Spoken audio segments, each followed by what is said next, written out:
2024 లేదా 25లో డిగ్రీ లేదా బీటెక్ చదివారా? సాఫ్ట్‌వేర్ జాబ్ కోసం ఎదురు చూస్తున్నారా? అయితే కోడ్ జ్ఞాన్ 100 డేస్ కోర్సులో చేరండి. జాబ్ సాధించండి. హలో సాయిరామ్ గారు. హలో అండి. చాలా మంది స్టూడెంట్స్‌కి పర్సెంటేజెస్ బాగున్నప్పటికీ కూడా జాబ్స్ ఎందుకో చాలా తక్కువగా ఉంటూ ఉంటాయి. అండ్ అన్‌ఎంప్లాయిడ్‌గా కొంతమంది మిగిలిపోతూ ఉంటుంటారు.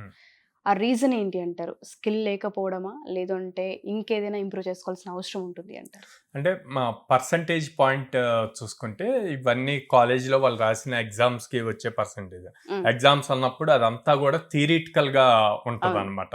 సో ప్రాక్టికల్ ఎక్స్‌పోజర్ అందరికీ ఉండదు. ఎవరైతే ఇంటెలిజెంట్ అనుకుంటామో లేకపోతే 80% 90% ఉందనుకుంటామో వాళ్ళ దగ్గర థియరీతో పాటు ప్రాక్టికల్ ఎక్స్పోజర్ ఎంత ఉంది అన్నది కూడా ఇంపార్టెంట్. ఫర్ సపోజ్ మనకి ఐటీ జాబ్ సైడ్ రావాలి అనుకోండి, ఐటీ జాబ్ అంటేనే కోడింగ్ చేయాలి. సో ఆ కోడింగ్ చేయాలి అంటే మనకి ఎంత ప్రాక్టికల్ ఎక్స్పోజర్ ఉంది, ప్రతి కాన్సెప్ట్ ఎంతవరకు తెలుసు, దాంట్లో అవుట్పుట్ ఎంతవరకు తెలుసు అన్నవి చాలా ఇంపార్టెంట్. సో సింపుల్ గా ఈ కోడ్ అనే 4 letters ని నేను మీకు ఎక్స్ప్లెయిన్ చేస్తాను. సో సి అన్నంటే కాన్సెప్ట్స్. సో ఏం కాన్సెప్ట్స్ నేర్చుకుంటున్నాం, ఏదైతే థియరిటికల్ గా నేర్చుకున్నామో దాన్ని మనం ప్రాక్టికల్ గా ఇంప్లిమెంట్ చేయగలుగుతున్నాము. అంటే ఇప్పుడు ఫర్ సపోజ్ మీరు అర్థమెటిక్ రీజనింగ్ వీటిల్లో తీసుకుంటే వాటిలో మీరు ఏదైతే సాల్వ్ చేస్తారో మ్యాథమెటికల్ ప్రాబ్లమ్స్ వాటన్నిటిని కూడా కోడింగ్ లో కూడా సాల్వ్ చేయొచ్చు. ఎవరైనా స్టూడెంట్ అట్లాగా అర్థమెటిక్ రీజనింగ్ వీటిల్లో సాల్వ్ చేసేయి కోడింగ్ పాయింట్ లో కూడా సాల్వ్ చేయగలిగారంటే చాలా ఈజీగా హైయెస్ట్ ప్యాకేజెస్ క్రాక్ చేయగలుగుతారు. ఆపర్చునిటీస్ చాలా ఉంటాయి అన్నమాట. సో నెక్స్ట్ ఓ అన్నప్పుడు అవుట్పుట్.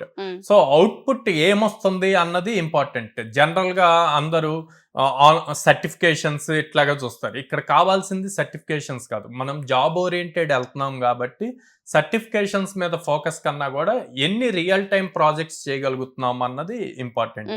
సో ఆ ప్రాజెక్ట్స్ రియల్ టైం అన్నప్పుడు మనం క్లౌడ్ లో డిప్లాయ్ చేయగలగాలి. డిప్లాయ్ చేసి జనరేట్ చేసిన లింక్ ని మనం యాక్సెస్ చేయగలగాలి.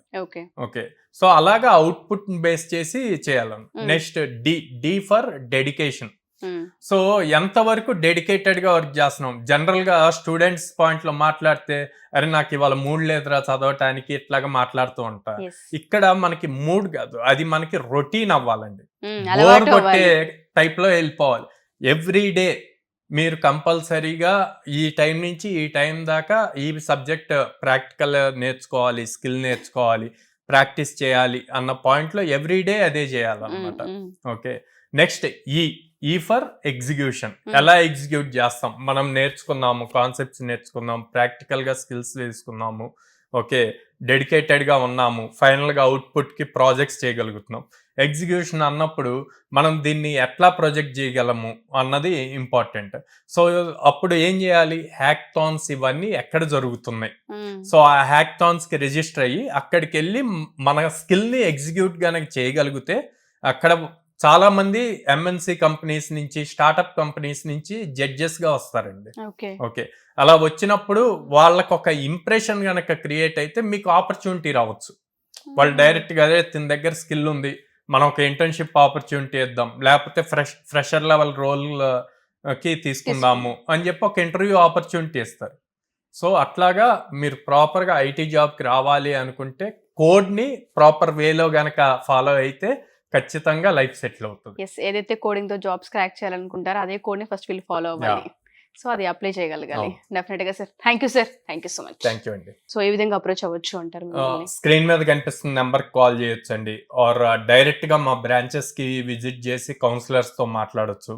సో విజయవాడ మొగలరాజపురంలో ఉంది, హైదరాబాద్ JN2 మెట్రో స్టేషన్ దగ్గర ఉంది, and Vizag Dwarakanagar first line లో ఉంది.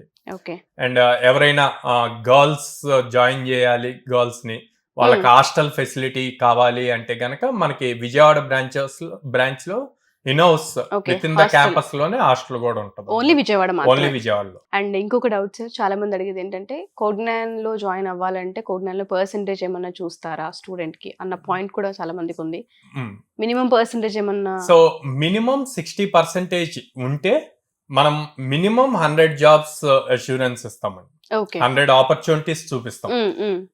లెస్ దాన్ 60 ఉన్నా కూడా ఆపర్చునిటీస్ వస్తాయి, కానీ తక్కువ వస్తాయి. లైక్ ఇయర్ మొత్తం మీద కలిపి 20-25 ఆపర్చునిటీస్ వస్తాయి, అంటే మంత్ కి ఒక 2 అనుకోవచ్చు. కొంతమంది ఉంటారు 4 ఇయర్స్ రియలైజ్ అవ్వకుండా పర్సంటేజ్ తక్కువ వచ్చాక ఇప్పుడు లైఫ్ సెటిల్ చేసుకోవాలి, హార్డ్ వర్క్ చేయాలని. సో అట్లాంటి వాళ్ళకి ఉన్నాయి ఆపర్చునిటీస్ అయితే ఉంటాయి. ఓకే. సో బట్ అందరికీ ఒకేలా టీచింగ్ మాత్రం ఉంటుంది. టీచింగ్ అందరికి ఒకేలాగా ఉంటుంది. డెఫినెట్గా sir. Thank you sir. Thank you so much. Thank you అండి.